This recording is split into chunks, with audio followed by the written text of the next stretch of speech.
change, but more money and more problems, more investments and more properties only mean more home invasions and more robberies. 6 out of 10, more licks and get a white and more hobbies. Where the fuck you from? My city be going dumb. I gon' hold you with all dog. She get litty in the slums. If we want it, we gon' take it. We ain't asking for nothing. And if we never seen you do it, then you capping, you frontin'. It's capital punishment if you come to the block. Running your box like niggas won't get down on the spot. Shit be happening every day. Got news break on lock. Fuck 12 forever. Ain't got shit to say to the cops. You feel me?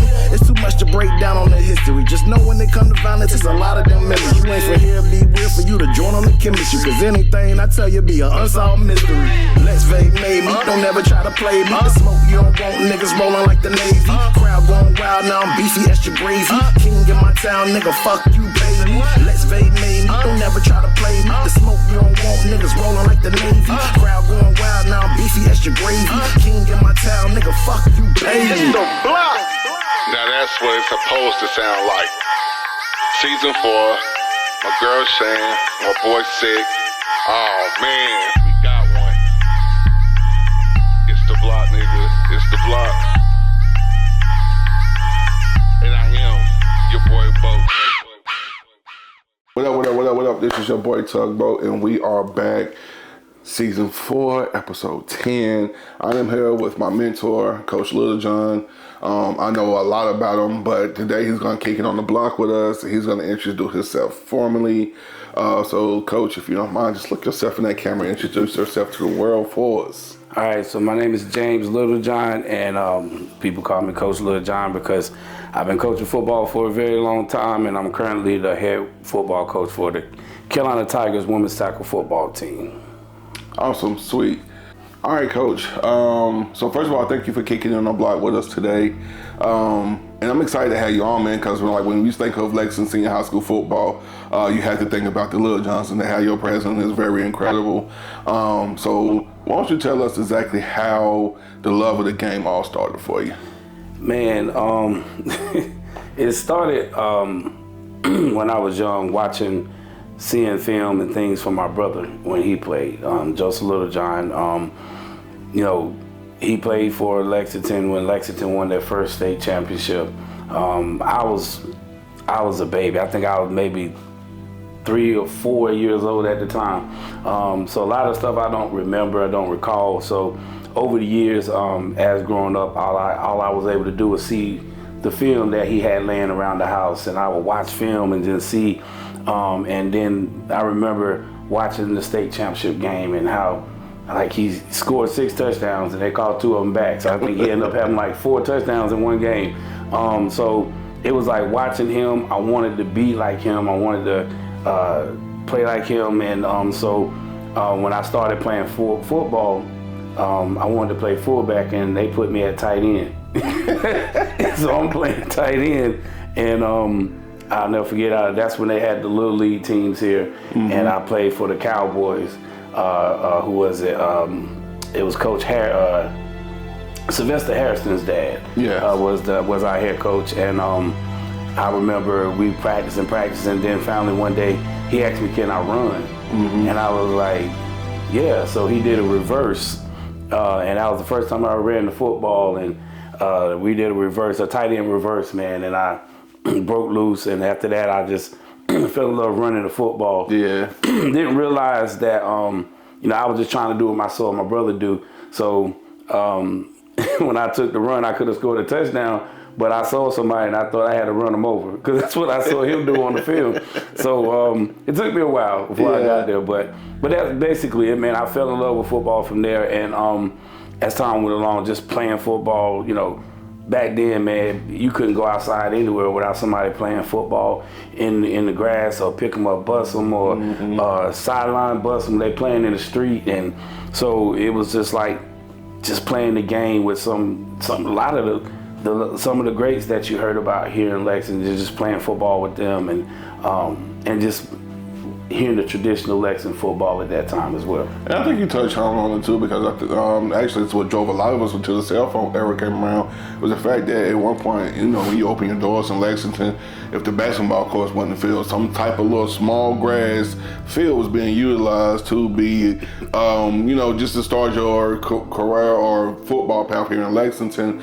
So you look up, you're playing in the rec league, because I remember the Jimbo's days where, he'd have you in practice. Oh gosh, just thinking about it actually is bringing me joy, because that was like for the first time I ever loved the game, but I did not love the conditioning of the game. So that actually made me go home, because I was like, you know what, I like running the ball, but I don't want to do all these push-ups and jumping jacks and things of that nature.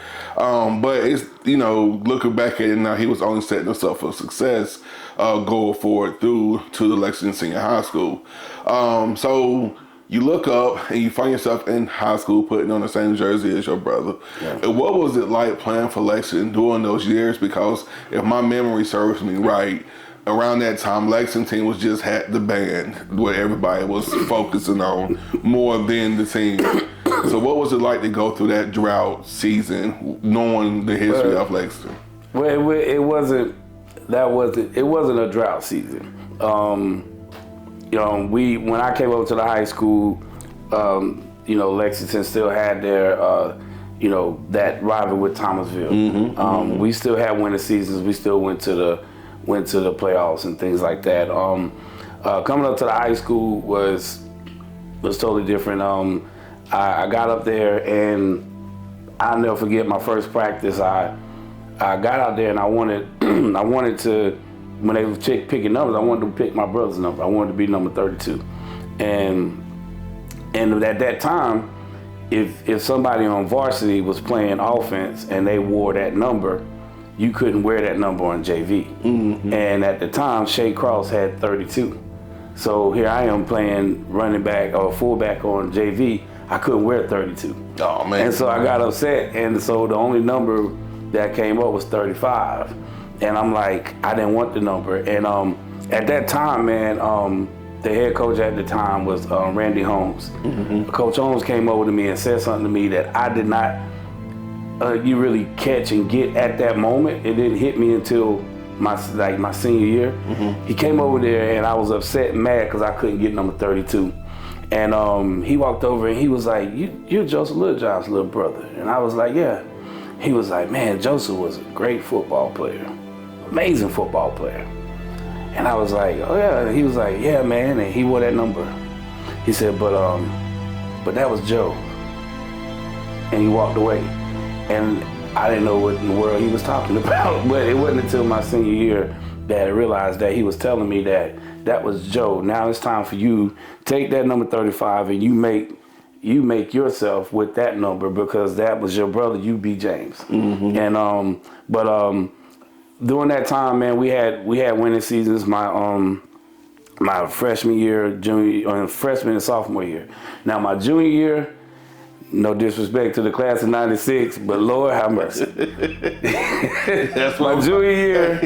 Randy Holmes left, and we brought in another coach named Greg King, and I guess Randy babied a lot of people. When Coach King came in, he came in with this strict and real strict type attitude. And I don't know what happened, man. I know the first day of school, half the football team got kicked out, suspended from school. They got suspended from school, so that's how our season started. And then we had a lot of people quit, man. So a lot of people quit. By the end of the season, man, they had to move up to JV and finish out the season. And just so happened that was Black Jesse's senior year. So it kind of just messed things up. But then going that year, we went 2-8 or something like that. And going into my senior year, we actually turned it around. We went out. I think we finished the season 10-2. I think 10-3 because we lost to North Rand and Thomasville. But yeah, after that, after we graduated, that's when the drop happened. Now, there was a time when people were still coming to the games, even when we were winning, to hear the band, because Lexington band used to be it did. Back then. It did. So I was just telling my coworker the other day that I feel like we was like one of the first HBCUs high school, man, because like I never seen nothing like, and still haven't seen nothing like that to this day, unless you go out into the Texas. Now you go out to Texas, that's a completely different world when it comes to Friday night lights. But I know for sure in this area, I've never really seen a stadium pack out just to hear the band. I can always just remember being young. I didn't really understand what high school football was, but I'll never forget seeing Leroy and Son G and them in the back of that line playing that dang big tuba and getting it. You know what I mean? That's one of the most impressive things to me that will always last from that class. So, high school football, what was one of your most memorable games? Man, probably the game that everybody talks about the most when I'm talking to everybody. We was playing Union Pines, man. We playing Union Pines at home, and they came in and they jumped out on us. They was ready for us. I just put it that way. Brandon Jowers, we had everybody known as Pooney, was close to hitting 1,000 yards that year. And we come into that game, and they was ready. They shut Pooney down. Like, never seen anybody shut Pooney down before. And so we go into halftime losing. So we losing at halftime, and it was senior night that night too. It was our last home game. So we go to the halftime, man, and go in. And so before we go up, the seniors got to come out on the field. Yeah. And so my mom is there with my uncle. And we're standing there, and she says, y'all better get it together. I ain't never seen Joe lose no game at home. Y'all losing. I mean, this is my mom talking junk to me. Y'all need to get it together. So I'm sitting there at halftime listening to my mama talk about, well, hey, Joe ain't never been behind like this. So I'm sitting there like, okay, Lord. So I go in halftime, come out the second half, and I go to Coach Hunt, because Coach Hunt was offensive coordinator. Yeah. I said, Coach, give me the ball. Yeah. He was like, all right, LittleJohn, but it ain't. I was like, Coach, just give me the ball. So we get out there and we start playing the second half, and I took a play out of my brother's handbook. The play wasn't supposed to go to me, and I took it, and went about 15, 20 yards. And turned to the sideline. I was like, Coach, give me the ball. Yeah. It was like he was about to cry. He was like, okay, I'm going to give it to you. This dude ran me so much, man. We ended up winning the game. I ended up scoring the game with a touchdown, but I ran so much. And I had asthma too, so I get to the huddle. I couldn't breathe. Yeah. So I'm in the huddle, man, and I couldn't breathe. And we got Eugenio Perez and Tommy Parker and Little Williams in there, and they're like, tell that one more play, LittleJohn, one more play. I'll play. I was like, dude, I can't breathe. Yeah. So I get the ball and I run. I just ran and lowered my shoulder, bro. Like, if somebody would have hit me, I probably would have fell, fumbled, and play would have been over. They would have been mad at me. I shot through the hole, man. Nobody touched me. I scored. I hit a crowd cheering, and I go to the sideline and I fall out. And I'm I can't breathe. I just remember I hear a lady screaming, and she jumped apparently she jumped over the wall and ran out there to me. The team on the sideline celebrating. Right. I'm over there, can't breathe. But that's the game that everybody picks at me about. But that's probably my most memorable game because literally, man, we got the ball, they kicked it off to us, we got the ball on our 10-yard line, and Coach Hunt gave me the ball every play all the way down the field. Man, and we got in and scored, so. But shout out to your moms, though, because, your mom, instead, when they talk like that, they let me know, if you come in that house after getting your ass whooped, well, you better go back out there before I handle you, you know what I mean? Yeah. So it sounded like she gave you that talk like, boy, if you don't win this game, when you get in this car, it's over for you. So was it more you was scared of mom doing, or you scared of the coaches, bro? Nah, honestly, I think it was more, man, my mom came through that era when my brother was doing well, so she was so used to, scouts coming to the house, and she was used to the newspaper coming to her, and what you feeding him, and she told him, she told him what she fed him. He loved potato salad, so they wrote a whole article about her potato salad in the newspaper. So these are the things she was used to. So when I came through, she was like, Joe ain't never, because, at that time, Lexington really didn't, when they played home, they wasn't behind like that. But, yeah, so it was just more of those things that, like, she was like, because me and my brother was kind of like in a competition all the time, because I always just hit him, I always say that, and to this day, we go back and forth. I still feel I was a better athlete. He won a state. That's the only thing he hit me with is that he won a state championship. But I think it was more of just the fact that I wanted her to see that I could do it too. Because my mom didn't come to no games. She came to senior night, and she came to Thomasville only because she worked at TFI at the time, and everybody was talking junk about what they was gonna do to me. So she was like, they were talking junk about you at work today. I gotta come see this. So yeah, that was the only game my mom came to, was those 2 games. But that was the motivation. Wanted her to see that, hey, that Joe had his time. I'm about to show you. Yeah, I'm pretty sure she got in that car ready to go buy you some McDonald's. Man, she ain't never give me a ride home. My mom was gone, man. I had to deal catching the way home. Awesome sauce, man. That's so amazing. And so it sounded like you had a very good pivotal, like a good season throughout high school. So you at your senior year, the bell has rung, and that's when you was going to Hargrave Academy. Yeah. Take us through that step. So like, actually skipping like that college year just to see, to go to Hargrave Academy. What was that transition like for you? Well, so when I was in school, so I actually played on both sides of the ball, where I played linebacker and I also played fullback. I didn't like playing linebacker. I love playing fullback, but I was getting all my recognition as far as like colleges reaching out to me at linebacker.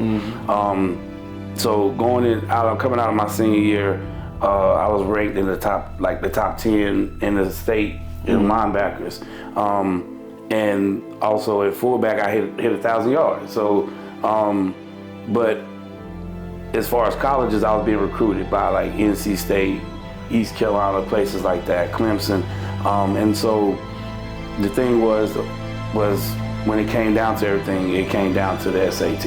I had the GPA, had a 3.0 GPA. I just couldn't pass the SAT. And so the first time I took the SAT, I think I made like a 500, and somebody was picking at me like, boy, you dumb. They give you 200 points for just signing your name. So I'm sitting there thinking, man, maybe I am dumb. And so it wasn't until Mr. May, I was talking to him because I was in course, and he was like, James, everybody can't take standardized tests. That's true. And so back then they had SAT prep, but the only way you can be in SAT prep, your parents had to pay for it. True. And a lot of black kids at that time couldn't afford it. So the only ones that was really in SAT prep was more of the prep. I would say the preppy kids, though, So the ones that was in the AG classes and things like that. So, but I just look at AG. But yeah. So after taking it again, I improved a little bit more. So. I saw those opportunities with D1 start to go away because I didn't have the score. Yeah. And I had a coach in my ear like, Coach Burnett, you're D1, bro, you got it. So he had me basically giving these 2 Division II and Division III teams my butt to kiss. And then when I didn't get a chance to go D1, I'm circling back now. And they were like, hey, we remember that? Yeah. So I had one last opportunity to go to Mr. Craven, Robert Craven. Yeah. Took me out to A&T and met with Coach Hayes. And then we talked about coming to A&T to play football. And he told me to go take the ACT that weekend. And I was like, okay. But then I didn't go. Because I was thinking like, well, man, I ain't got the money to pay for it. My mom didn't have no money, and I didn't go. So I missed out on the opportunity. So I ended up, the only thing was left was for me to go to a junior college in California, go to a junior college in Mississippi, or go to Hargrave Military Academy. California was too far. I wasn't getting no plane at that time. I saw Mississippi burning, so I wasn't going to Mississippi. Oh yeah, that time no. So I chose Hargrave Military Academy, and we got the opportunity to go there, and I'll never forget. They was trying to raise money for me to go, and it was people in the community, but they needed money for me to be able to go. They needed $3,500 for me to go, and I'll never forget. I got a phone call that day. Coach Burnett called me and said, "Hey, grab your stuff. You're leaving." So I'm grabbing all my stuff, and then he's like, "I'm coming to get you." So when he came and got me, he was like, "Well, all you need, man, is 5 pairs of socks, and some underwear and some t-shirts. You can't take nothing else with you. So I'm sitting there like, what? I don't have my whole room, everything packed. Not really knowing what I'm getting into, like, because I was told that you only have to wear a uniform once a week. Well, that was a lie. That was a lie. So the crazy part was, man, my dad had just gave me a car, and so I'm leaving. So I turn and give the keys to my sister and say, hey, you can have it. And then my mom wasn't home, so I didn't get to say goodbye to my mom. I left and went up to the high school, and when I got there, they was like, you need to go talk to Miss Meisenheimer. And I was like, why I need to go talk to Miss Meisenheimer? They said, you're leaving because of her. And they told me that she maxed out her credit card. Oh, man. So that, so I can get into Hargrave. And I went down there to see her, and when I went to go see her, I walked up and I was like, Miss Meisenheimer, she was walking down the hall, and I walked up and she just gave me this big hug and held me and started crying.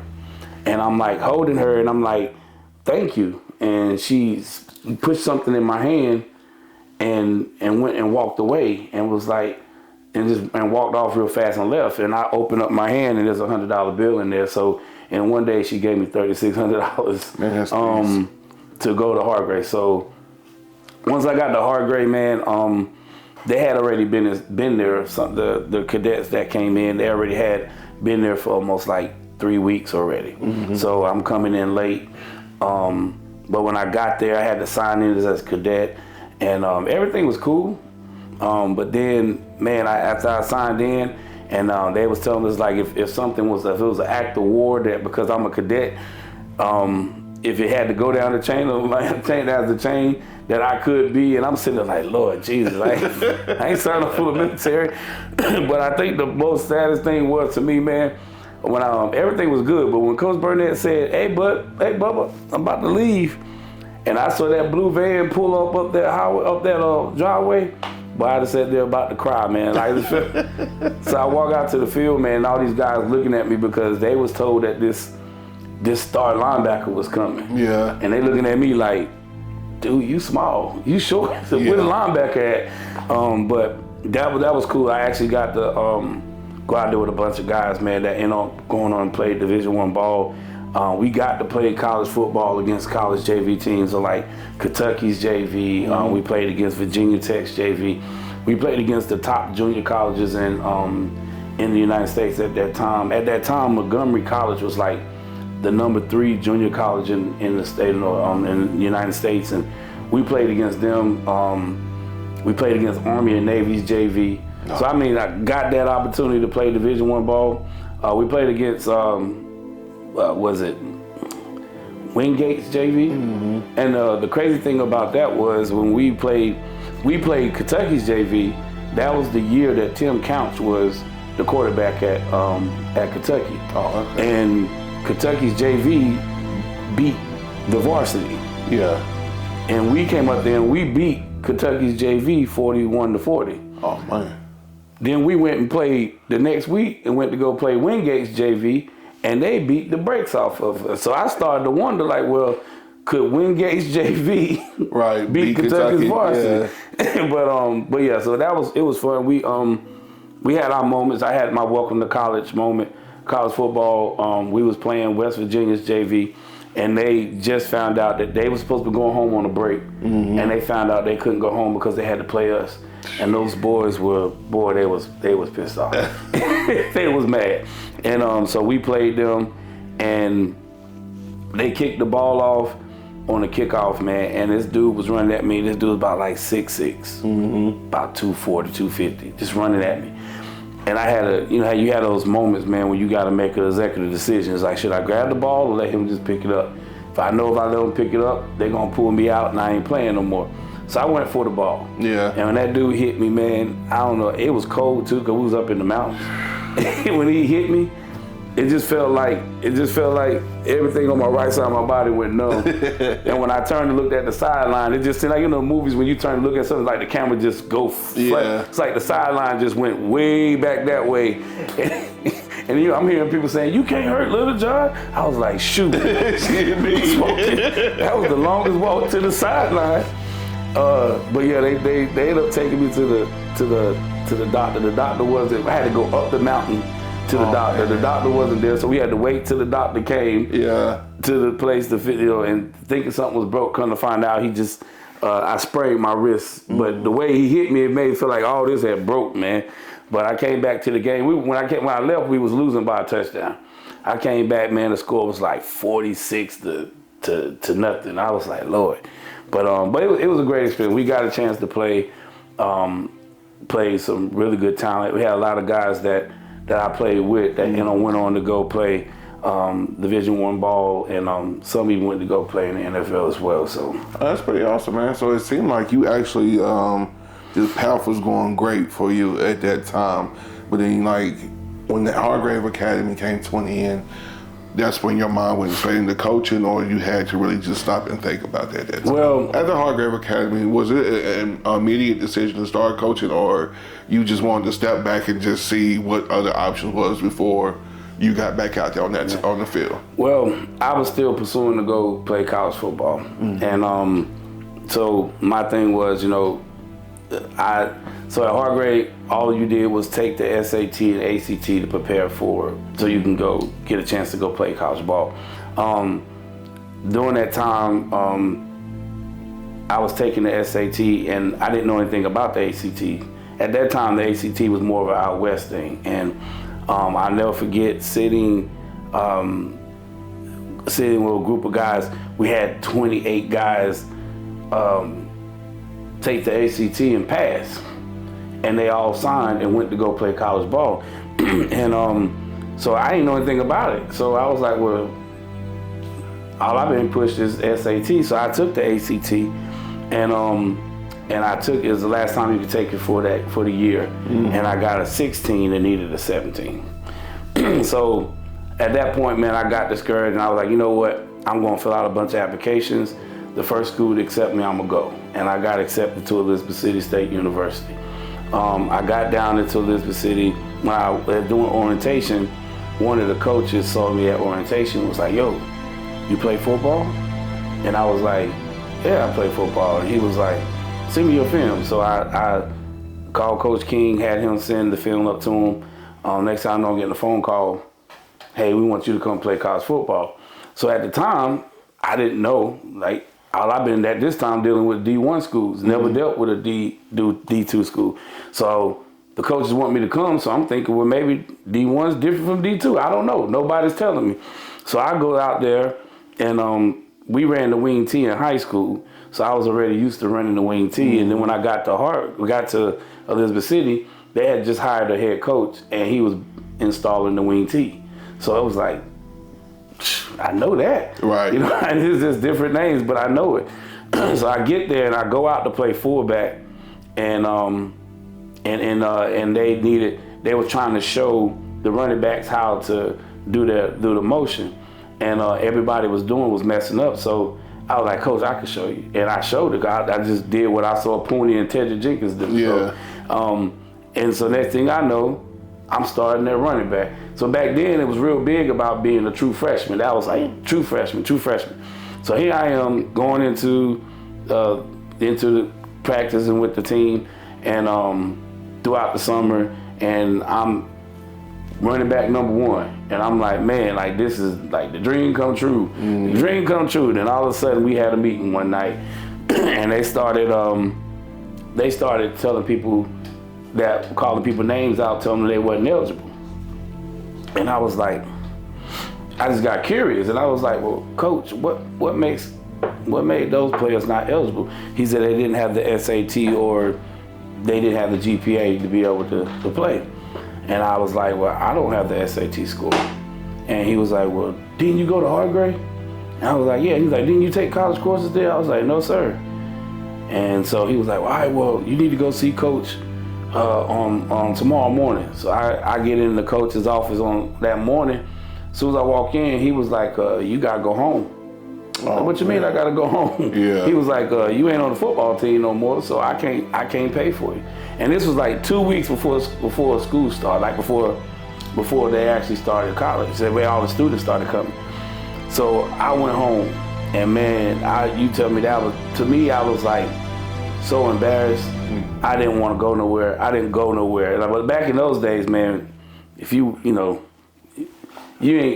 go nowhere, you ain't see nobody. It wasn't like it is now. It ain't like it is now. You get out of school, man, you ain't see nobody until school started back. But when I went home, I was so embarrassed because my mom was bragging, telling my son's going to school to play college football, and I went home, man, I didn't go outside for 2 weeks. I wouldn't go outside to take the trash out. I didn't go to church. I was getting cussed out. I was like, Mom, you just gonna have to whoop me. Yeah. I ain't going to church. I ain't want nobody to see me because I was embarrassed, man, because for the first time, I wasn't playing football.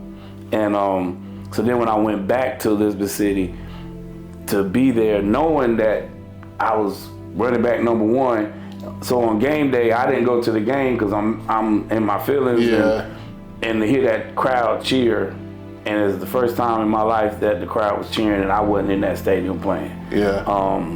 So I went through a big depression, man, where the thinking back now is like all I had to do was go to class, play spring ball, be back on the field. I decided to not go to class because I didn't want, I was depressed, and the stupidest thing was not to go to class, but I didn't go to class, and then the next semester I majored in girls, and so I found a way home real quick. Yeah.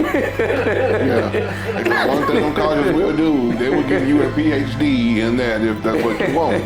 But I'm glad you brought that up because that was going to be my next question about that feel of defeat in a way.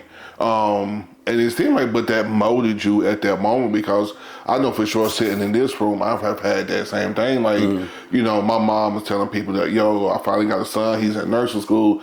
And I know the whole time, my outside life done messed up so bad that now it done filter into my nursing school. And so I look up and the one class I needed to pass done set me back 3.5 semesters. So it's like, Mom, I don't think I could do this. Yeah. But it was just like, it was such a humbling experience for me because it's like, I was right there at a goal, but then that's when I turned around and realized God don't make no mistakes. Yeah. I still got my LPNs, I didn't got my RNs, but I sure do have my practical nurse's degree right now. Yeah. And I still get to work in that healthcare field as if, now it's a bunch of restrictions, because of my license not being up to par to pass certain narcotics off, but everything else I still get to do. Yeah.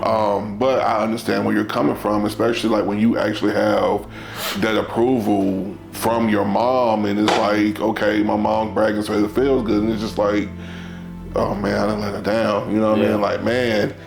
But looking back at a lot of things, if I would have pushed forward and went on and got a lot of things that I started out to do, I wouldn't be right here right now. Right.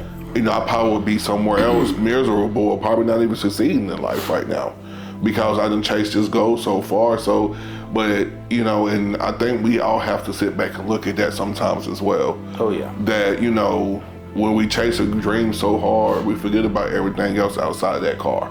You know what I mean? But since my dream stopped right there, well, that part, because it was just something about being a nurse, like from the projects, like, for that, quote unquote success story, you know what I mean? That I didn't even stop and think that just the path that I took to get there was a success story on its own. Because every time I threw on that white jacket, people thought it was a joke, but it was not a joke for me. Yeah. Because, they only knew Tug or they didn't know Travis. So it was like putting on that white jacket, going to school, and then going to intern, then going to work every day. That was a badge of honor for me. Yeah. And I never forget, I sat down and I talked to a patient. She just had a heart attack and recovering. I'm doing her IV and things like that. And she was like, you are not like everybody else. Where you from? And I told her. And she was like, honey, you okay? She's like, what are you sad about? I was like, I don't know. She was like, so you're not happy where you at now? And I was like, yeah. She was like, okay then. And it seemed like it's always the oddest advice that comes from the strangest people that make you start be like, yo, I've been tripping this whole time. I really shouldn't even be worrying about it. So it sounded like you had that exact moment for yourself as well, that, okay, I did not get into this college football program, but it's other ways to get inside this program. Yeah. So is that where you open up your mind, like, you know what, let me go coach and see what comes about it? Well, actually, I had came home and it was weird going, years without playing football. And I actually started playing semi-pro ball for a while. And in the process of playing semi-pro ball, Coach Hunt, I was up at the middle school because we played the game over at the middle school, and I saw Coach Hunt over there mowing, like back in the day when they used to take care of the field, and he was out there riding the tractor on the field, and he saw me and he called me over and he was like, "Hey, LittleJohn," he said, "I'm in the process of becoming the next head coach here at Lexington, and I want you to come help coach." And I was like, I ain't think nothing of it. And I was like, "Well, Coach, I ain't got no experience." He said, "Well, look," he said, "Won't you go coach at the middle school for a year and then come back?" He said, "Well, because it's in the process now." He said, "It's not going to happen." So I'm sitting there like, okay. So I went on. I ended up talking to, was it Coach Gibson? Coach Gibson had me go. I went and coached there at the middle school, and then the next year I was at the high school with Coach Hunt. And that's when it ran into, I think it was my nephew, Black. It was his senior year. So it was his senior year, and I think it was Corey's sophomore year, junior year. And so that's when I came over, and when he had me coaching the JV. So I was coaching with the JV, and that's when I coached you. And you kept saying you wanted to play fullback, and I was like, "I'm gonna give you a shot," and I did, and you actually did pretty good. I did pretty. You got on my nerves though. If I might add, okay, I did pretty damn good. Okay. Because while you talking about, I'll never forget, it was a Central game, and I swear to God, you grabbed my helmet and you was like, "Mother." You put a Coach Wamsley on me, okay? You put a Coach Wamsley. Because it was me and Coach Wamsley running the JV. Yes, you definitely put a Coach Wamsley. He was like, "Yeah, if you don't do nothing this game, that bench is gonna be your best friend." And I never forget, your brother-in-law D.I. gave me some cleats he was not using. I don't know, he didn't want them no more, but it was like the perfect pair of cleats I've ever worn in my freaking life that game. And yeah, we played Central, and I just know I had a breakout game that game. Yeah. And I knew from there the bench was out of the question for me. But I don't think you understand the impact you had on a bunch of us during that year, because you didn't rule with an iron thumb. You ruled with all right, let's see what you guys got, and we're gonna work on it and adjust, especially if you're in the backfield. So it's like you was pumping out like that fullback or running back, getting prepared for the varsity level. So it was like an underplan underneath you, especially like when you used to have us carry those 45 plates and then do like this little stomping thing, but it helped with my abs. I still do that to this day because you showed us how to do that day in the gym. So I can go on and on for like how you actually molded, not just me, but Hargrave, Reese, everybody else that was in the backfield with us playing that year. You know what I'm saying? And it was our honor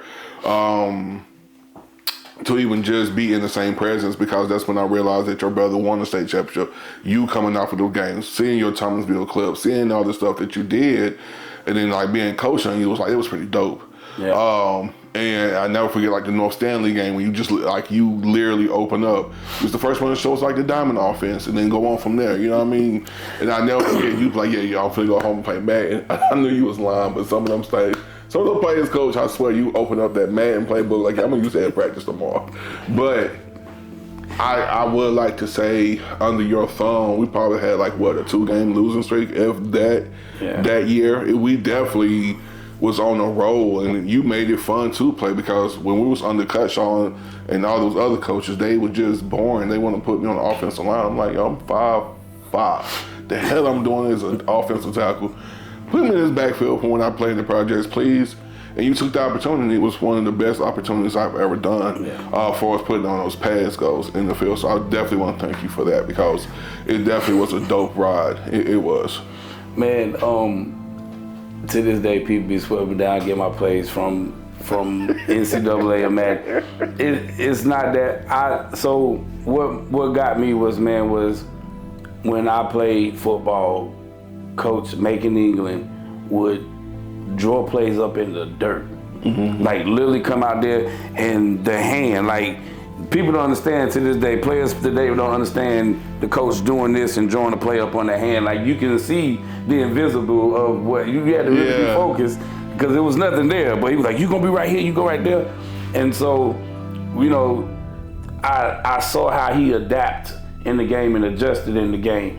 And so that was one of the things that I was like, I want to be like Coach. Like, I want to make the adjustments. So I got to a point where I started to learn and see. I could sit and look, and I can just see how the defense line up. I know right away what's going to be open, and I know what they're going to do. So a lot of times, to you guys, it seemed like I was just throwing plays. I started studying film a lot early then too. And I would just sit and watch film. And every team has a tendency. And I would sit and watch, and I'd be like, okay, when we play them, I'm going to add a tight end. And in this play, and so as you noticed, when we went on as the season, people started getting off, like Sean Saunders played at tight end. We got to North Rand. He was almost the hero. I mean, we were throwing the football him left to right, because I noticed when we watched film against them, how they didn't really pay attention to the tight end. And up to that point, we never used the tight end. We didn't throw the ball to the tight end. So I learned from Coach England, making England over time, watching him, and then being able to make those adjustments on the fly. And so that's all I was doing. And that was my first time coaching. I didn't realize at that time, that first season, that's what made me love, like, I love this. I want to do this. And so just being out there, and to this day, even coaching, man, sometimes I'm my worst enemy. I have a script of plays, and as soon as I see something, I'm like, that should be calling this next play. Hey, switch it, go. And we're away from the script real quick, because I'm looking at what the defense guy is doing. And but honestly, man, that was my first year of coaching. And because they was focusing on the varsity so much, it just kind of left you in the hands with me and Coach Winesley, and we did it, man. I mean, y'all was probably one of the most winners JV team. If I like to add that year, I mean, that's why y'all was in school that year. So I definitely like to add that, because we probably lost 12, and one was because we beat Thomasville that year. Oh, thank God, we goosed every day ass too, son of a bitches. Oh gosh, I'm sorry. Y'all had a really good backfield, man, and we used to run Sally. And they were 32 trap, 35 trap, and Sally, and 8 and 19 sweep. But they couldn't stop. They couldn't stop Hargrave, and what was the other young guy's name? I forgot his name. Was it Mark? It was Reese. Maurice. Yeah, those was. I just knew they was going to be the backs of the future. I really did, and with you at that fullback, because they couldn't have done it without you blocking up front too. So yeah, definitely got them boys over 1,000 yards. Don't forget it. Don't forget it, guys. I give them hell to this day, because those still the crew members. So I give them hell to this day about it. So after you coached us, all of us decided to grow up and like, okay, we're no longer in high school no more. I look up and life, and we all took our different paths to come back home. And I see that you're back coaching now, but at this point, you actually have your own school now. What was that like? So like I said, I played semi-pro ball for a while, and in 2006, man, I started out playing with a team called the Thomasville Titans. I won a championship with them, and then I ended up going with a team from Iredale, called the Iredale Warriors, and played with them. And in 2006, we won the championship that year, and I was getting married, so I was like, the person I was getting married to at the time, she didn't want me playing football no more, which was okay. So I can't play football no more, but I love football. Like, that's my life. So I was like, well, I'm gonna start a team. Yeah. So I was sitting there, going through, played the championship game, got married, went on the honeymoon, came back, played a bowl game. And then she was like, okay, you can't play no more, we done. And I'm like, okay, so I'm sitting at home, nothing to do. And I was like, well, I'm gonna start my own team, we're gonna do that. So trying to come up with a name. And I always pick with my kids. And at the time, my stepdaughter was messing with me. She was young. And she was messing around. And I was like, look, little girl, if you don't stop, I'm gonna put you under this doggone chair, and they're gonna call you the High Point Ravens, because her name was Raven. And I was like, High Point Ravens, that sound. So I started a team and named it the High Point Ravens. And people was like, well, why did you call it the Ravens? I was like, because I was picking on my daughter and it sounded good. You know, so I started the High Point Ravens. I did that for 7 years. Within that time, every year that I coached them, we went to the playoffs. Even if we didn't have a great season, we made it to the playoffs. And then in 2011, we actually went to the championship game. We went all the way to Arkansas and played in the championship game down there. I got the chance to coach and at War Memorial Stadium. And that's huge. Where the university, one of their University of Arkansas stadiums, and we lost that game. But going into the second season, we went the game before the championship and lost. And after that game, it was like I just felt numb.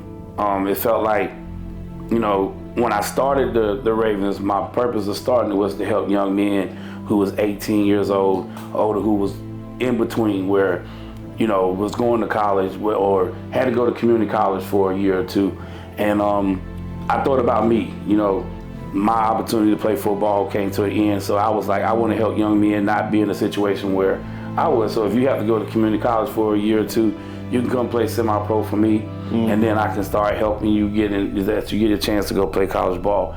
But as I got caught up in the winning aspect of it all, we started bringing these grown men in, and the young guys started getting pushed to the wayside. And it wasn't until after that last game that we was in the middle of the game, one of the young men said to me, he was like, Coach, I came to this team because you told me that I would get an opportunity to play. And he was like, but I'm not playing, Coach.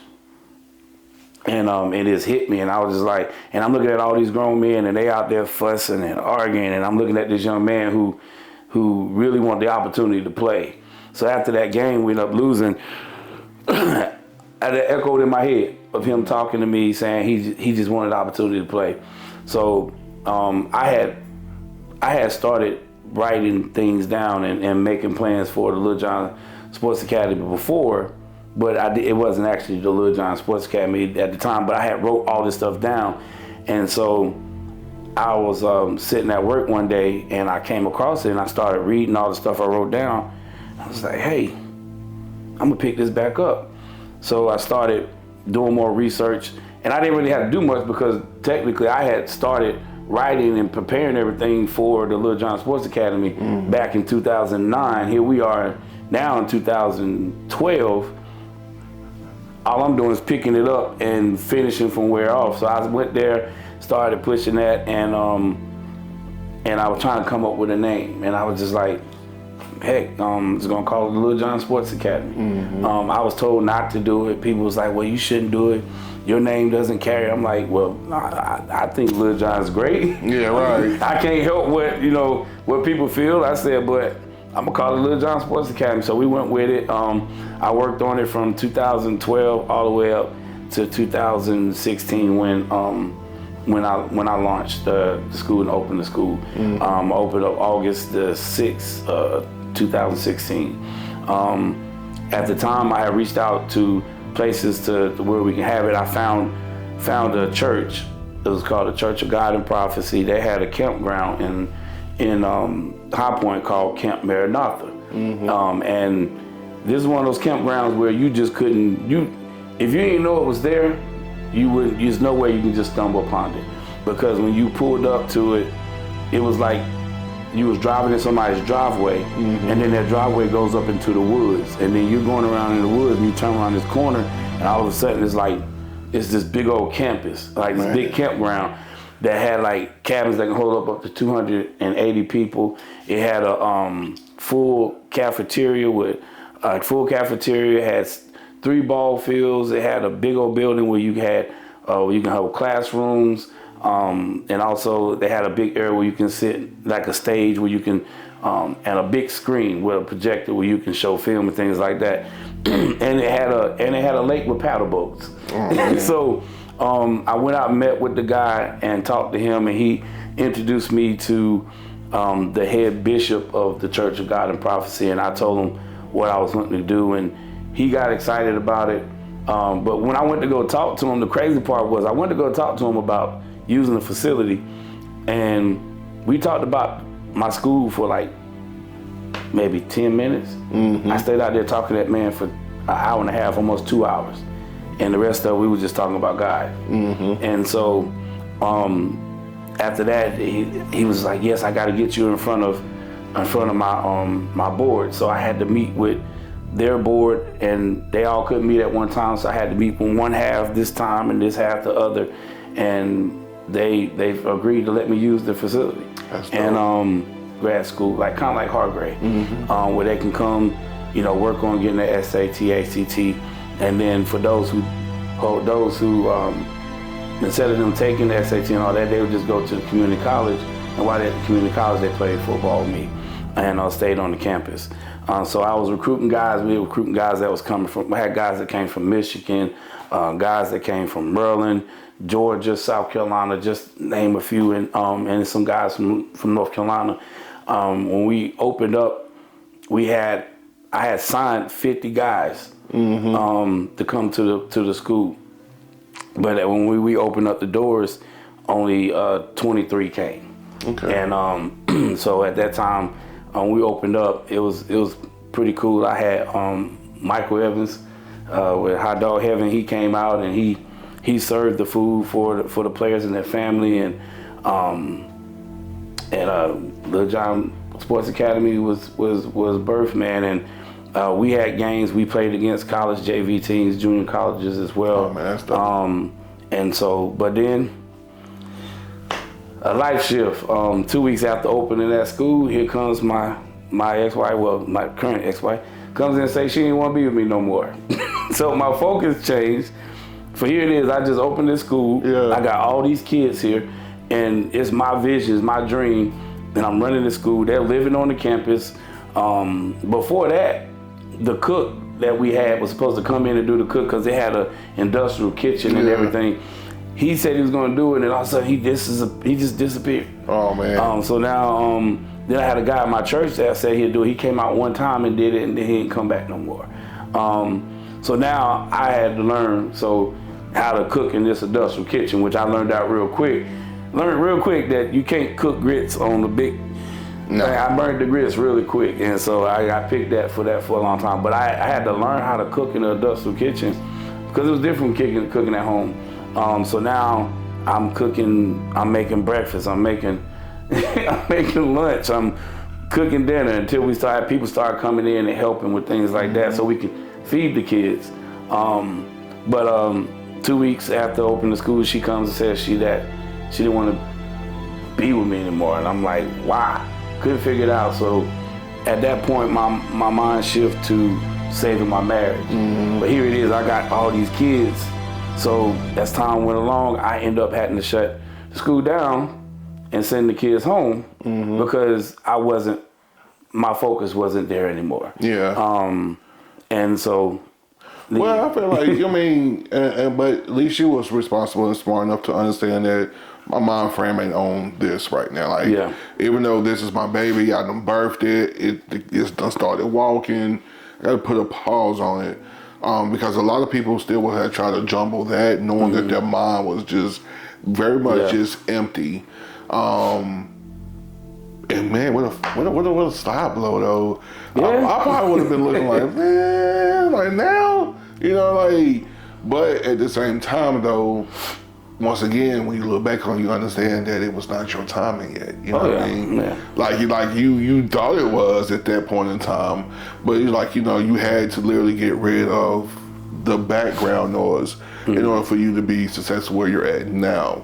Because now, being through the LittleJohn Sports Academy, you tasted that piece of success, or what it's like to actually propel people to that next level because of that, kind of feeling like you were filling in that hole from when you was younger. And you went through that upsetting time of being right there of that first Saturday, lacing them up, and because of situations or with your grades or with your SAT and ACT, it's like okay, You know what I mean? And so you clear that out. How long did it take for you to bounce back? And then you look up, you got the Carolina Tigers. Well, after that, man, by that time, you know, going through separation and family got divorced. It happened quickly. By the time I had met my current wife, which is Cassandra, and I was telling her about the school and the program, and I was looking started back, so she started helping me with it.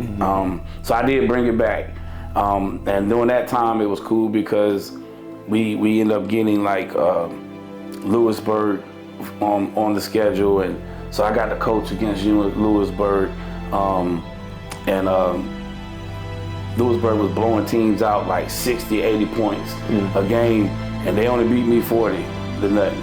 But I ride that on my head because I was in the league. It was a league that I got into it, and all the teams that played Lewisburg was getting dropped 80 points on them. I only lost by 40, but that was only because one of their players got hurt, and it was a 2-hour game. So by the time we started playing, they did a running clock. But I still hold my hat that we only had 40 points. Of course. And then we also played against Methodist JV, and that was when it was cool because after we played Methodist JV, we lost that game by like a touchdown. And the coach from Methodist wanted at least 5 of our players. He wanted them to come play, and so after that, after that season was over with, we decided just to move another way and let it go because we had some young men that we was helping, but we also had some young men who really wasn't doing what they were supposed to. Like they were supposed to go to, because we didn't have a facility. They were supposed to be enrolled in school, and we found out they wasn't enrolled in school. So you're just out here playing football, and I'm like, this is not a semi-pro team. So after that season, we just shut it down. Yeah, because technically, if you would have, let's say the Methodist school, and you know that was like some of the players the coaches was looking at, then y'all would probably got charged with fraud or some stuff, right? Because there's no college transcript or nothing to back them up, but you got to on your field.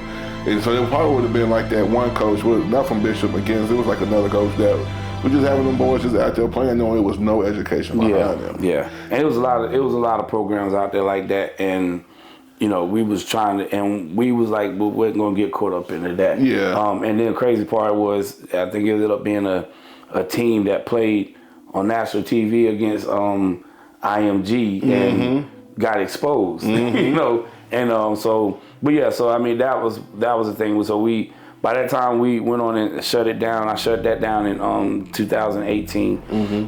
After that, I ended up getting the coaching job at the middle school again. This time I got the head coaching job at Lexington Middle School, and coached there for a year, and then got football hurt from that. And because the next year they ended up putting another coach in, because it was a coach at the high school that was coaching for the high school, and they brought in a new coach and he wasn't selected. So it was like, hey, we can give you the head coaching job, and we just moved LittleJohn to the side. And they asked me to coach with them still, and I told them no. And I sat around the house and moped. I moped. I was acting like a little baby, and my wife was like, you need to get your life together. But my fiance at the time, you need to get your life together. And someone kept coming to me, asking me to coach women's football. And I kept telling him, nah, because in my mind, I'm like, women's football? Women can't play no football, man. And I kept telling him no.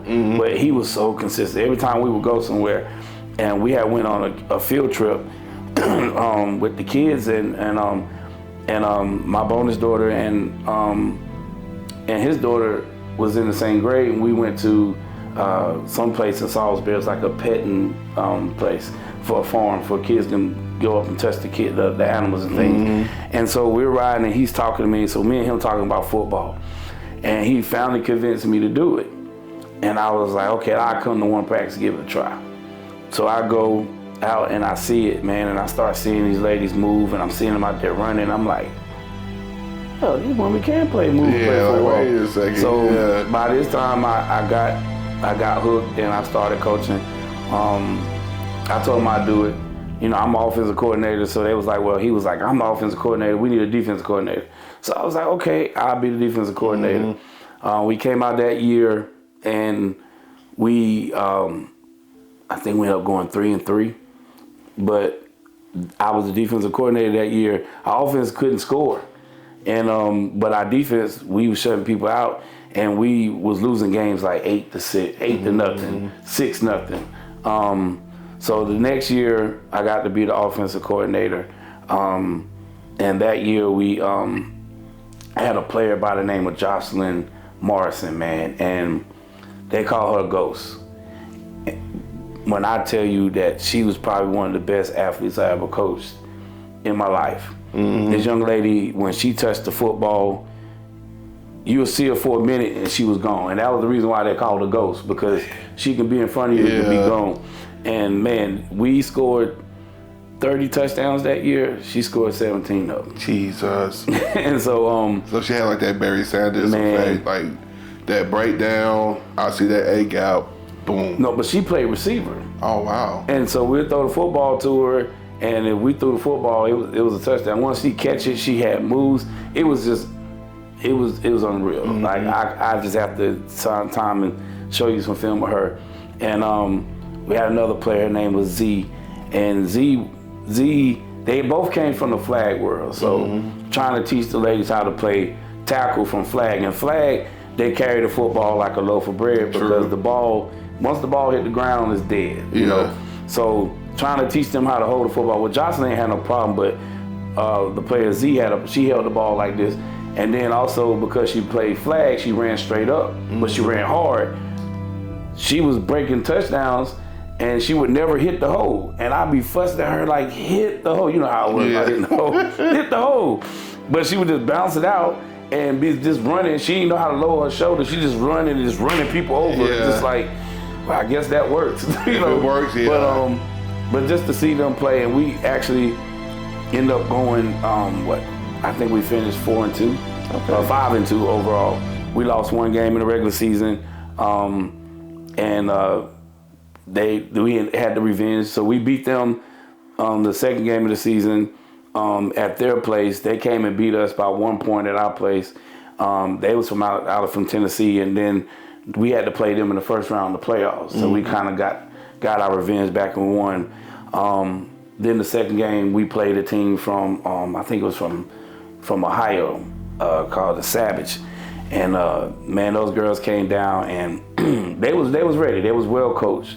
And I'll never forget, our girls went in the locker room, and I was sitting on the bench, and I was looking at them still warming up and stuff, and the coach had them doing drills, and then he lined the defense up with their offense, and he just had their quarterback throw the ball out to the slot, to the receiver.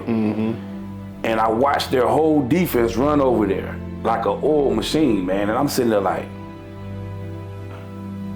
how much they practice? Right, I'm like, we only practice 2 days a week. This look like a college program out here, like a women. And I'd say they put it on us. Because they were so ready, like they knew when we threw, they made it look like Jocelyn was gonna be open. And I'm sitting there like, oh yeah, we about to get them. Soon as we threw the ball to her, everybody was close. It's like they had the safety coming, they had the corner playing off like in cover 3. She was shooting down. They had the defensive lineman, the defensive end would turn and run. So it was like as soon as she caught the ball, it was like that. And I was just like, and she was our whole offense, so they shut her down. And then our running back was hurt, so she couldn't really run.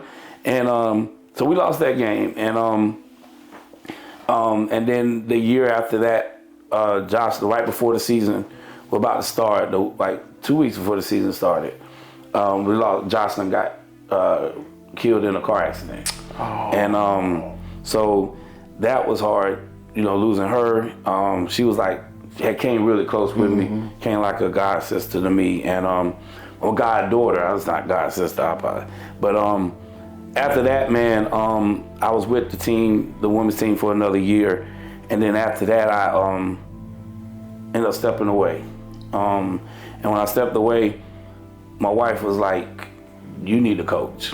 because you being miserable again, and I don't like it. And so it was like, you need to start your own team. Yeah. And I was like, nah, I don't want to do it, because I started thinking back when I had the Ravens and how I did that for 7 years, and I kind of did it on my own.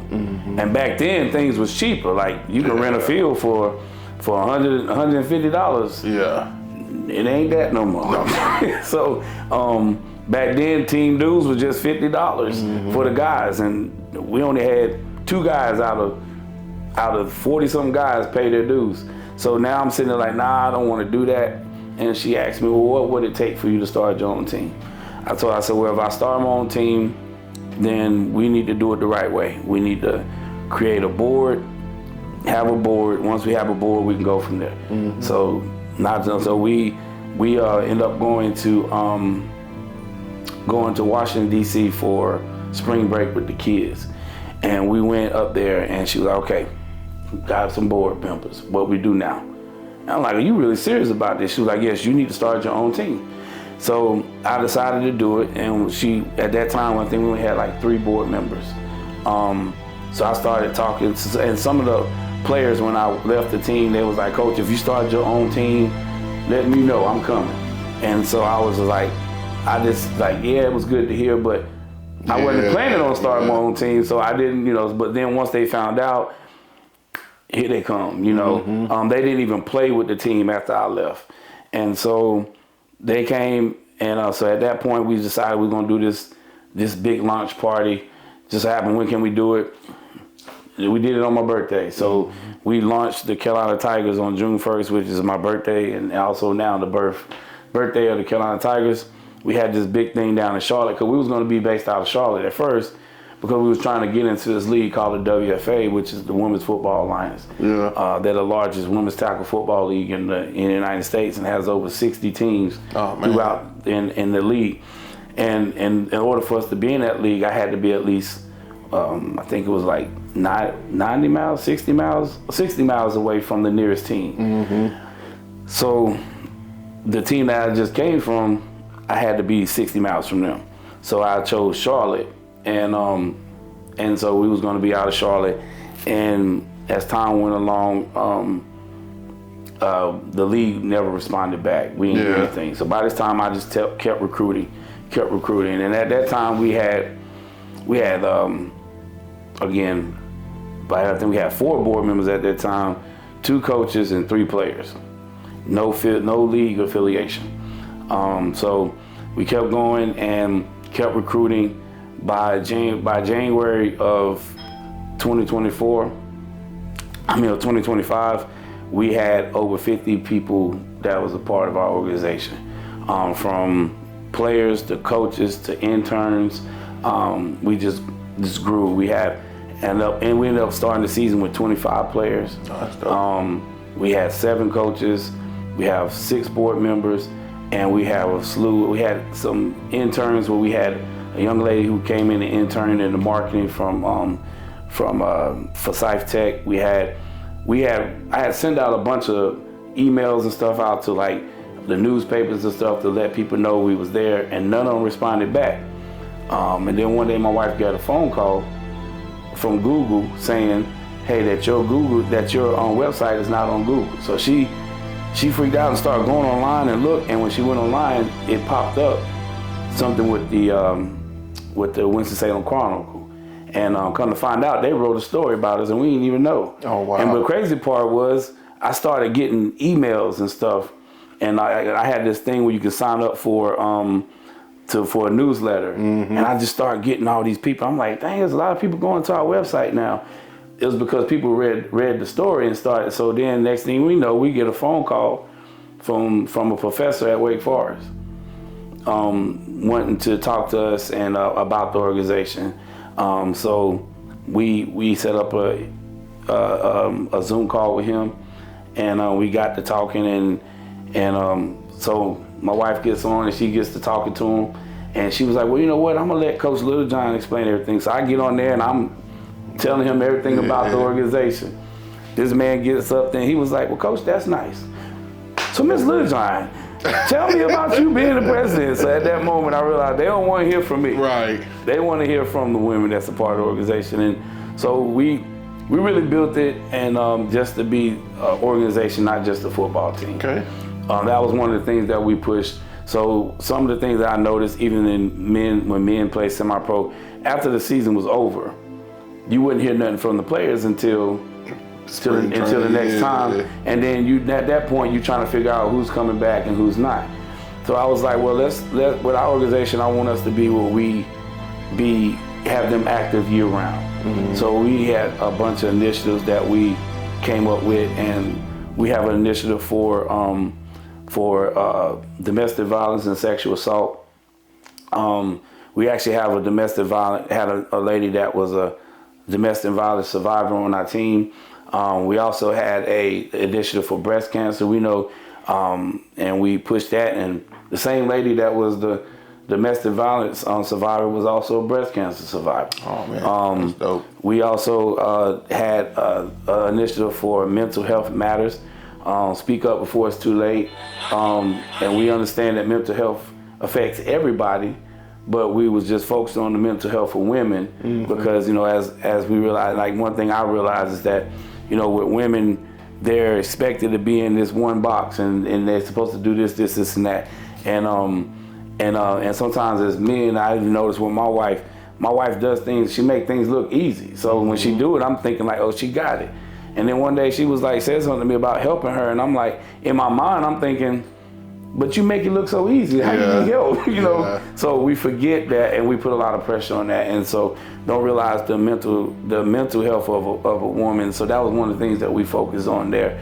And then we had another initiative called Girls Play Football Too, mm-hmm. and we wanted to really push that to get more young ladies out to play women's tackle football. Let them know that they can play a male-dominant sport and be successful at it.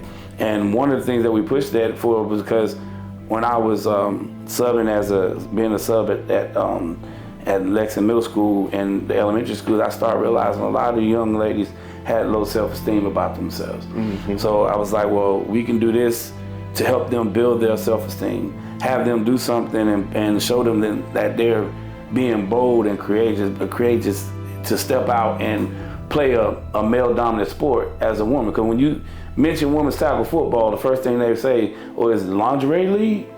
No, this is full pad, helmet, shoulder pads.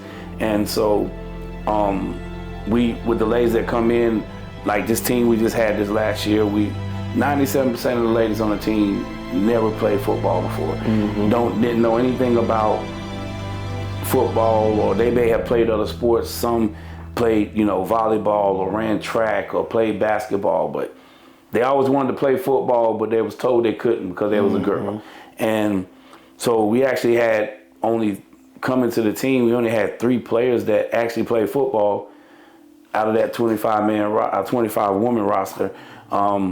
They actually played football before. Mm-hmm. And so we had to teach them, and I'm sitting there, we teaching them like, what's the 1 technique? This is a, this is a 3 technique. This is a 5. This is how you line up. This is A gap, and really just diving in, teaching them how to play football, mm-hmm. and just teaching. And I try my best to recruit coaches that get that mindset. Is like, you're gonna have to, if you love teaching football, then this is where you need to be. Yeah. Because even though you're teaching the women football, you're teaching them from the ground up. Mm-hmm. They're gonna ask you that why. Mm-hmm. Like, why I have to do this?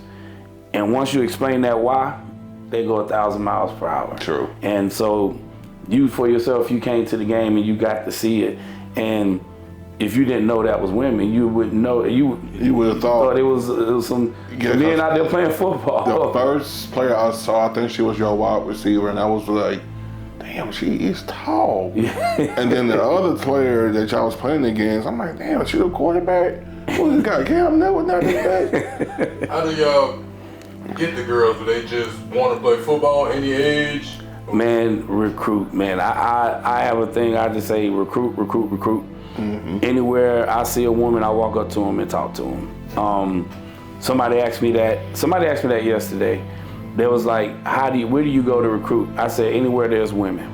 That's the only place I haven't been was a strip club. But then I had to pause for a minute. I was like, they might be good athletes because their core got to be strong for them to be on that pole. Exactly. I was gonna say, now you got some in there that's literally athletic just off that pole. Yeah. And I guess that leads me into the next question.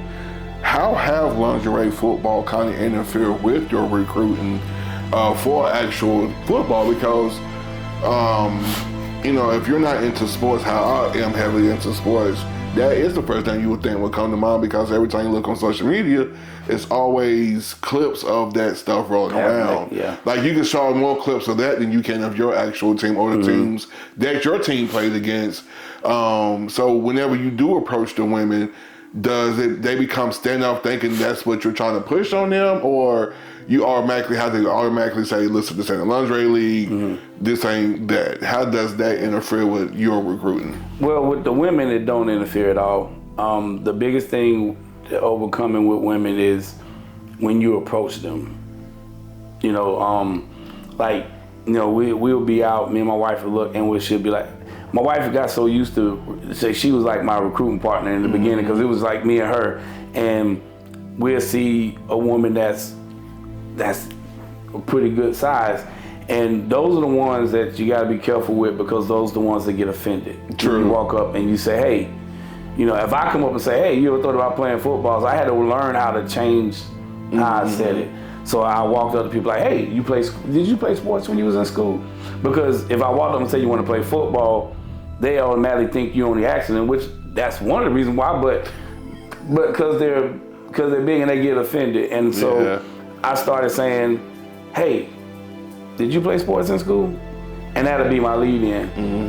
But like talking, when we would talk now, there's been times where I've talked to women and it'll be men around and they'd be like, oh, is this the lingerie? And they'll start bringing it up and we immediately let them know that this is not it.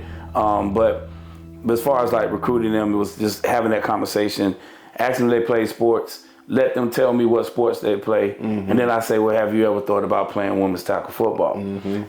I get the same answer from every last one of them. No, I don't want to get hurt. I always ask them, well, why? I don't want to get hurt. I mean, you can get hurt walking down the street. Give me something else, So we went along just doing that, reaching out to ladies, talking everywhere we went. I sung karaoke. I love to sing, so I would go sing karaoke. And probably maybe 6 or 7 of them came from the karaoke bar, from me being there.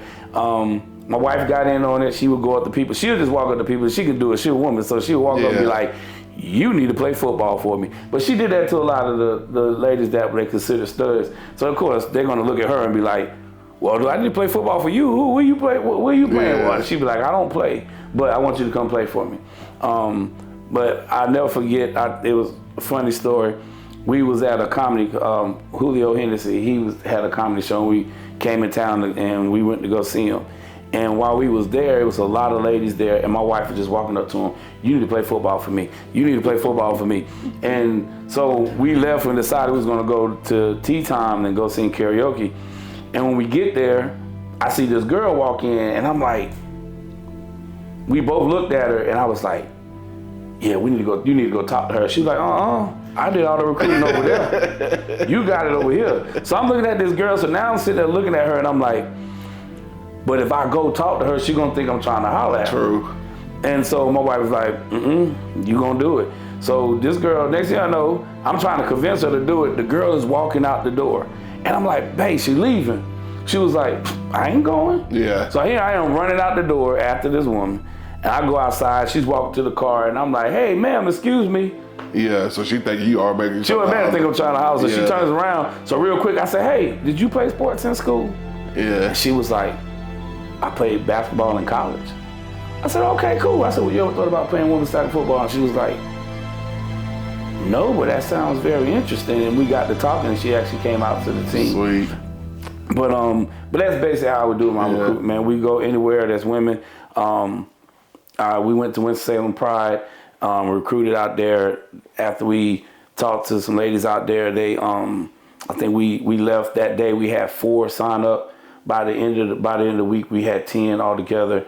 And yesterday, went out to Salisbury Pride and recruited out there and passed out flyers. So anywhere there's women, if I see a woman, I'm gonna walk up to her and ask her. And I don't go off of how they look, because people be like, well, you know, some people get caught up on athletes, like, oh, they gotta be athletes. And one thing I learned, you can have a team full of athletes, but you still gotta teach them football. Believe that. You know, and we had one lady on our team, her name was Danielle. She came out, and I'll never forget, doing tryouts, she was about to pass out and stretching. Like, we were doing nothing but stretching, and this girl was about to pass out. And I said to myself, she ain't gonna make it. She's not gonna make it. But she stuck it out, man, and ended up being one of our best offensive linemen. When we taught her how to get inside and hold, and she was like, I could do that. The game you came to, man, she had like 3 pancakes. She was she was pushing the girl off the ball, slamming her to the ground, to the point where as the season went along, man, she was literally grabbing the defensive lineman and slinging them and slamming them down. And I'm looking at her like, you can't do that. But good stuff. The referee didn't see it. You good? We good. But you can't do that, man. You can't be slamming them out here. But for her to see that, man, she never played football. She never played any sports. She wasn't even in chorus or band. I'd pick with her and be like, girl, what did you do? Like, you wasn't in a club or something. You just went to school. No wonder it was born to you. But yes, sir. You got different women, you're recruiting them, your season's going well. How does your team end up doing this year? So we end up making it to the first round of the playoffs, and we lost in the first round of the playoffs. So it was a win-win overall, because one, in that game we scored the most points we scored all year. The ladies didn't quit, and we fought all the way to the end. And after coming out of that game, they're excited and hungry. We end up, as the season went along, the numbers started to drop due to injuries and things like that. And then when we traveled, some of the ladies couldn't make the game. So we actually went to that playoff game. Then we only had 15 players, and then one got hurt. So we was playing with 14 ladies. Both sides of the ball. Both sides of the ball, yeah. It's 11 on 11. Yeah. So you had 3 people sitting there. Yeah. So but it was ladies couldn't make it and things like that. But when we was going against a full team over there that had 40 deep. But we ended up playing, and the game was close for a while until they just got tired. But other than that, it built off of that, and it made them realize, hey, we can do this. To see the growth over time from them being not knowing what football was and having that shell shock the first game, to see where they grow over time, and to get where they were, it was amazing to see. And that's where we are. I love working with ladies to see them grow. Like again, I say, I'm not going after the athletes. I don't care if it's somebody's auntie or mama. I walk up to them and I'll be like, hey, you look like you can move somebody if you wanted to. And they say, I can if I want to, I need you to come play football. Right. And I would sit there and talk to them, because my thing is, says, come give it a try. You have women all the time saying, oh, I need to lose weight, or I need to go in the gym. This is a great place for you to come. And I have a lot of ladies I have 2 ladies with me yesterday, and I watched them recruit at this Pride Festival, and it was the first time that I really didn't have to be the person that said to do it. I was more of the finisher, coming in and just finishing the conversation. But listening to them talk, and listening to them talk to ladies, and the ladies be like, well, I'm afraid I'm gonna get hurt, or I need to lose some weight. And they'll be like, that's perfect. Because one of the ladies was like, hey, I lost 38 pounds playing. The other lady was like, hey, I lost 28. She said, I was having problems with my health. The doctor was telling me that I had high blood pressure. I was a diabetic. That I was borderline being a diabetic, this and that. And she started playing. She was like, she went to a doctor. She started playing with us. She came to us like the week before the season started. And she started playing with us. At that time when she came out, we had to call a timeout for her to run out on the field. Like, we couldn't switch her in between because because of her weight, and she couldn't move. By that time we played the game you came to, we sent her in to go on the field, and she ran from here all the way to the field to me, that was a win. Yeah. You know, I recorded it and sent it to her. It was like, okay, I see you. See? And but didn't realize she lost so much weight, and when she went to the doctor, her doctor was like, what are you doing? Mm-hmm. She's like, I'm playing women's tackle football. And all her numbers went down. She was still borderline being a diabetic, but all her other vitals and everything was improving. And so, that's the thing, like anything we can do is like get that healthy lifestyle, come out and play football, do something that people tell you that you can't do, and get past yourself. And, but basically that's in a nutshell. We're thankful for the AWFL, the American Women's Football League, for giving us an opportunity. There was a lot of leagues that wouldn't give us a chance. And so for them to give us an opportunity, give us a chance, and for our ladies to be able to play in the league, we actually have end up having 8 ladies that is going to be playing in the All-Pro game that's coming up on July the 12th, which is going to be down in Charlotte. And we're excited about it. We're just excited to see how they do, and they get to show their talents. And then also now we're like just really bogging down, getting ready for next year, trying to find things that we can do better to help make the organization continue to grow. That's awesome. Because I would like to say, when I was out there, I think one of the dopest things I saw was a woman be a mom first and a football player second. Yeah. But when she put on that helmet, baby, that mama stuff went out the window. And I think she only messed up like one time, and that was just like she slipped on a screen pass. But other than that, she was out there like on her DB stuff. Like she literally was out there. And then one of the things I also noticed is that they literally didn't give no slack. I think y'all stayed on the opposite end from recovering fumbles and getting tackles and blocking punts for like majority of the third and going into the fourth quarter, man. Yeah. But that shows how tough your defense was.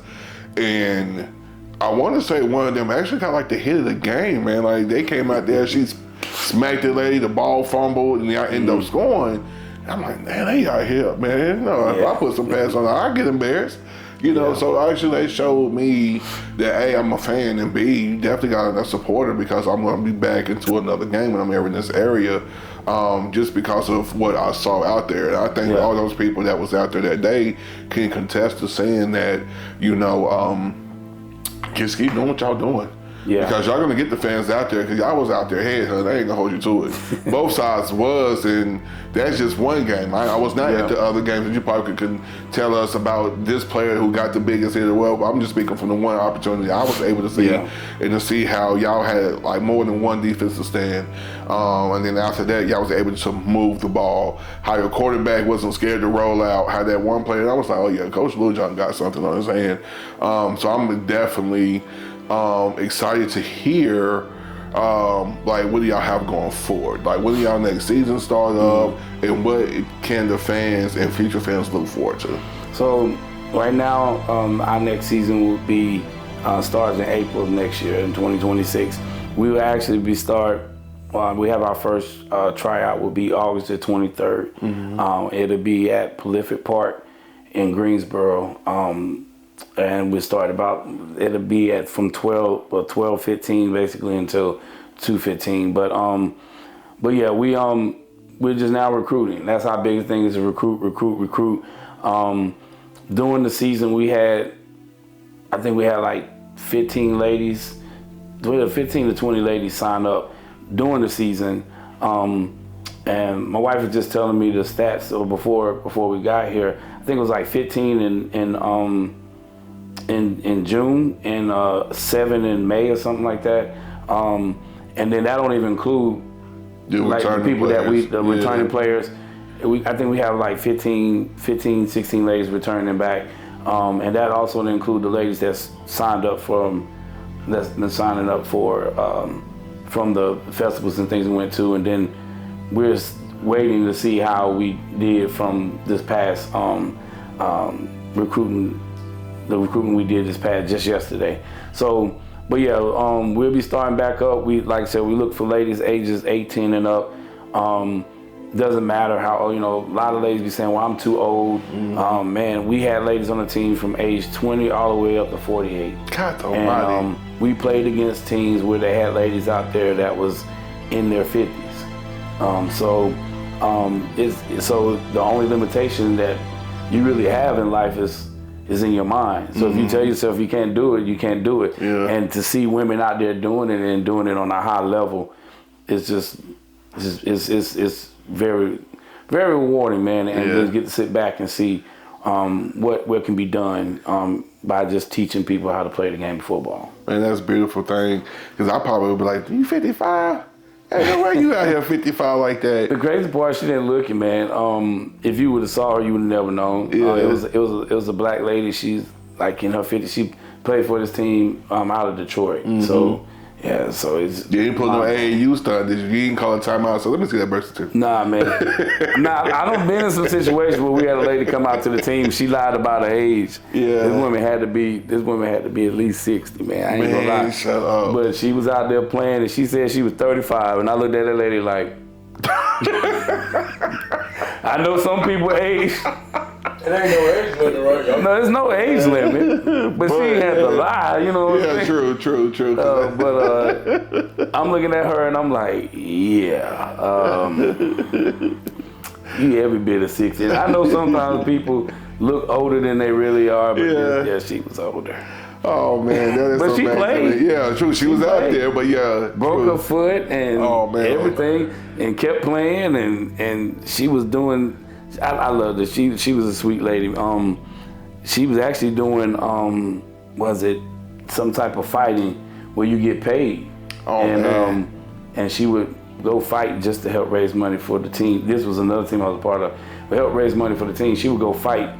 And I think it was like $100 a fight. She would bring like $1,000 back. God, like yo. But that show you determination of how big they want the sport to grow. Yeah.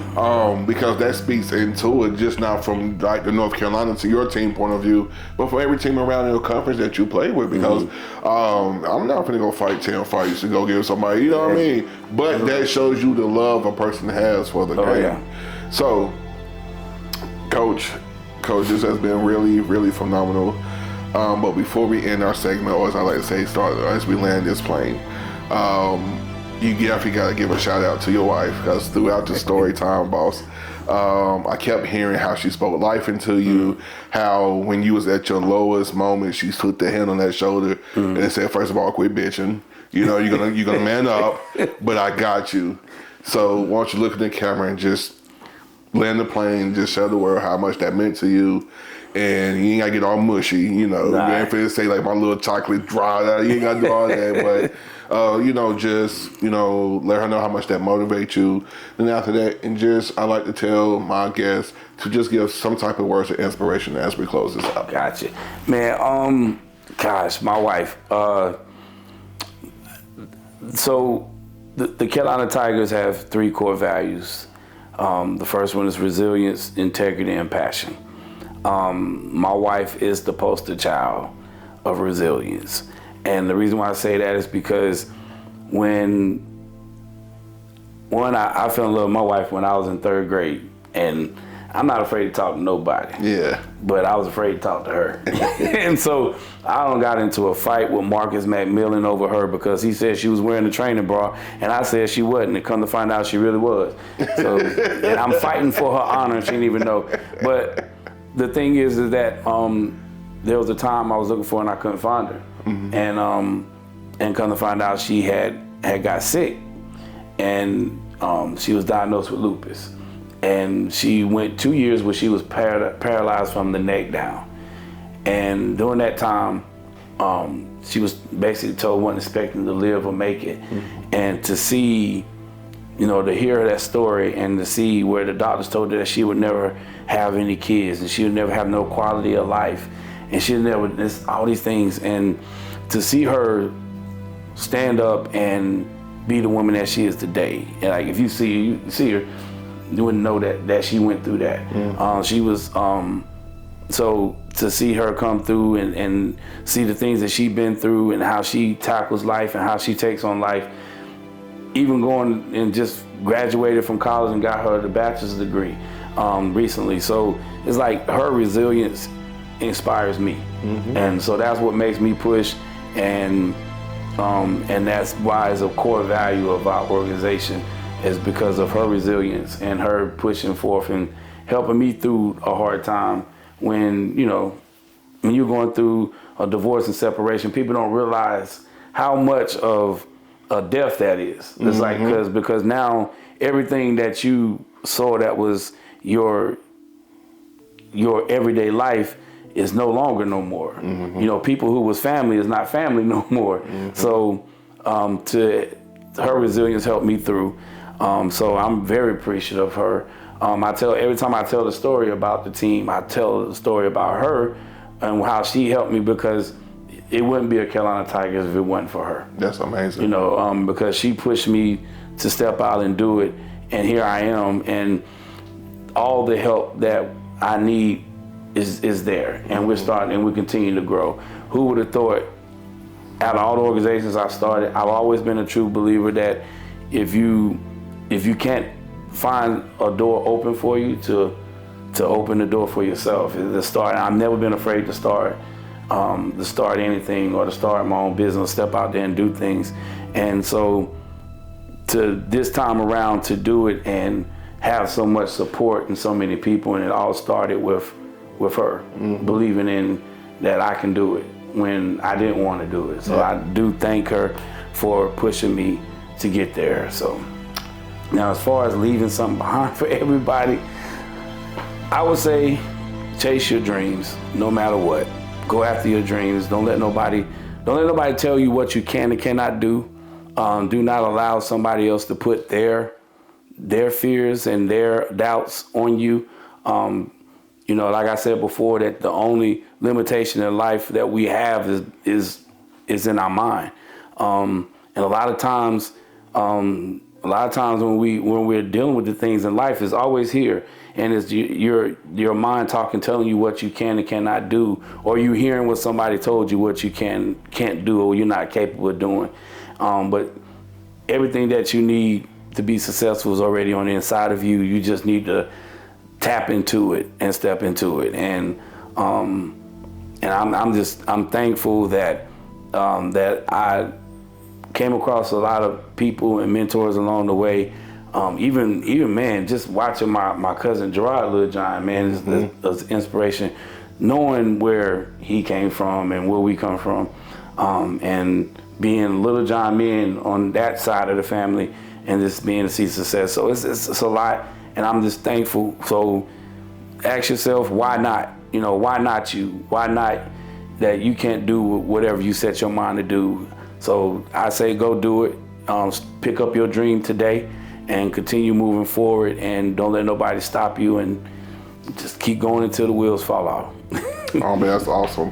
Well, Coach, I definitely thank you, man. So much other stuff that I want to talk to you about, but limited hour time for our interview. Because it was a couple of plays I wanted to ask you, did you set me up on? But that's for another time, because it was a couple of times I ran that ball, I was looking at this guy like, now, Coach, know this nigga was too big for me to be going up against him. But oh well. But no, seriously, thank you for coming to the blog today. Thank you for taking time out to really just tell us your journey along your football path. So, and within this story, I learned a lot about you outside of our tenure as you being my coach. Because it's amazing how, even though you're older than me, but the journey is no different. Yours was pursuing football, mine was pursuing medical, becoming a doctor. So I feel you, and this has been really great, and I can't wait until everything's already chopped and done and actually put out there for the world to see, because this has been a really dope story, and I'm actually excited because now I'm looking forward to your season next year, knowing the back here should how it all started and things of that nature. So this is your boy Boat, signing out for the blog. This is Coach LittleJohn. Thank you for coming through. Thank you for having me. Yeah. Lex Bay, baby, where the smoke stays sweet. Barbecue oozing through the gaps in my teeth. Dunbar roots, little Shan.